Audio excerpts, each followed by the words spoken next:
সাজদাতে পড়ে যাবেন, আল্লাহর প্রশংসা করতে শুরু করবেন, আল্লাহর গুণগান করতে শুরু করবেন, আর এত বেশি আল্লাহর প্রশংসা করবেন, এত গুণগান গাইবেন।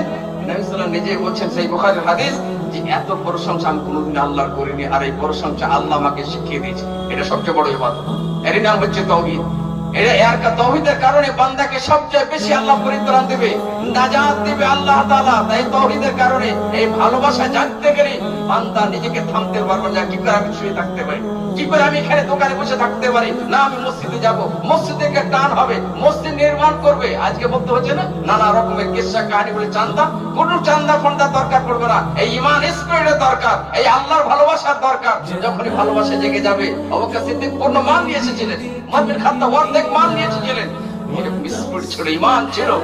নবী সাল্লাল্লাহু আলাইহি ওয়াসাল্লাম সাজদাতে পড়ে যে আল্লাহর প্রশংসা করবেন, প্রশংসা, তখন আল্লাহ তাআলা বললেন, ইয়া মুহাম্মদ, এই মুহাম্মদ সাল্লাল্লাহু আলাইহি ওয়াসাল্লাম, এর ফরাসাক, তুমি তোমার মাথা উঠাও, তুমি তোমার মাথা উঠাও, সালতুতা, তুমি চাও তোমাকে দেওয়া হবে, ইশফা তুশফা, শাফাত করো, তোমার শাফাত কবুল করা হবে।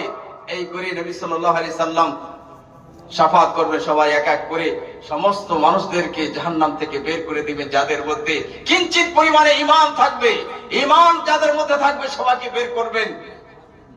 এবার প্রশ্ন করে নিজের মাইন্ডকে, এই নবী সাল্লাল্লাহু আলাইহি সাল্লামকে আপনি ভালোবাসবেন না? এই নবীর ভালোবাসার কথা সাল্লাল্লাহু আলাইহি সাল্লাম নিজের ছেলেদেরকে শিখাবেন না? কোথা থেকে এই নবী সাল্লাল্লাহু আলাইহি সাল্লাম ভালোবাসা জাগবে?